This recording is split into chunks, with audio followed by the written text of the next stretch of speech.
Hi, I'm Ruby Malshe and I love stories because stories teach us to deal with distress. Suffering often surpasses our finite intellectual minds.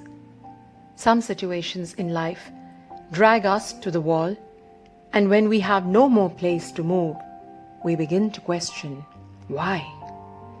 Today's story, The Good Lord, looks into this confrontation with innumerable questions of existence. Agasti, whose name spoke of a sage who humbled mountains, was feeling weak. He had met with an accident a month ago while returning home from school when the bus driver lost control.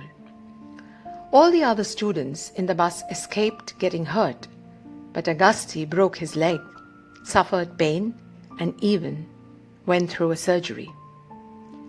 Yes, now everything was fine and he was going back to school, and as usual his father was leading the morning prayers to the good Lord. Confused, he asked, "Dad, why do we speak of the Lord as good?"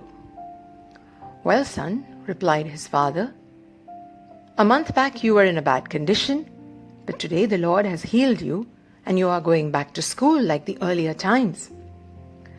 Not content with the answer, Agasti said, "But Dad, why do you forget that in the first place, the Lord allowed the accident to happen?"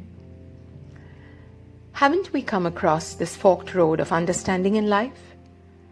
When we suffered an injury, or when we lost our job, or when our parents divorced just when we needed them to be together, or when we lost someone most dear to us, or when we loved but got back only hate in return?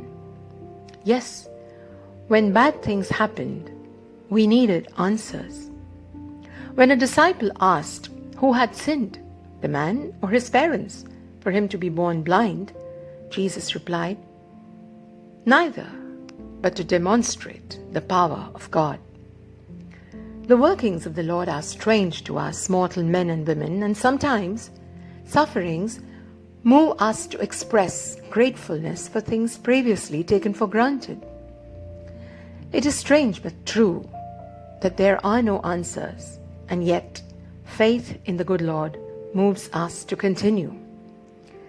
As intelligent human beings, our intellectual pride seeks to question every happening, but it is only humility that is able to move mountains of suffering and help us to live a life of faith. And perhaps Agasti fulfilled the meaning of his name and lived a life of reliance on the unknown force that sustains us as we move on to move mountains. Thank you.